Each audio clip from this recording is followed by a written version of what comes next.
ဒီနေ့အမှတ်မတင်ရွှေတကုံနောက်ဖက်မုတ်ကရန်ကုန်ဘူဘူကြီးစီကိုဒီနေ့ရောက်သွား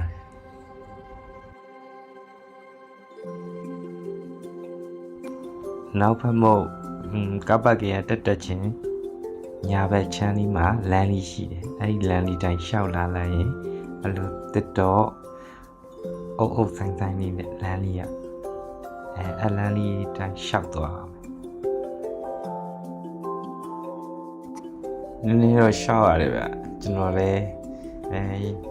ဟုတ်ရလားလမ်းများမှားနေလားဆိုပြီးတော့ဖြည်းဖြည်းချင်းရှောက်သွား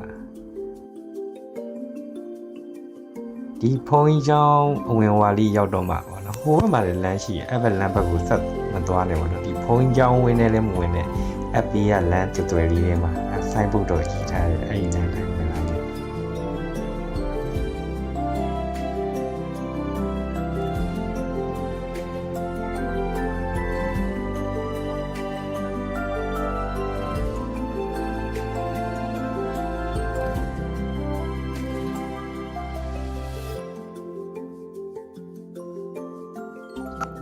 ပြီးရင်ဒီဖျားနှစ်စုလေးတွေ့ရင်အဲ့ဒီဘီကလေကားလေးကဆင်းလိုက်ရင်ရန်ကုန်ဘိုးဘိုးကြီးနန်းနန်းကိုရောက်ပြီ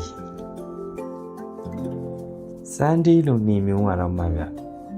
တော်တော်ရှင်းတယ်တော့ဘယ်သူမှမရှိဘူးကျွန်တော်တယောက်ပဲရှိတယ်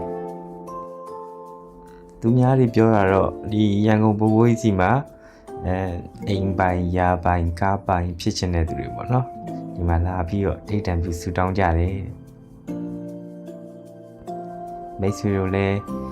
ရွှေတကုံဖျားရောက်ရင်ရန်ကုန်ဘိုးဘိုးကြီးစီကိုတစ်ခေါက်လောက်ဝင်ပြအောင်ဝင်ခဲ့ဖို့တိုက်တွန်းချင်ပါတယ်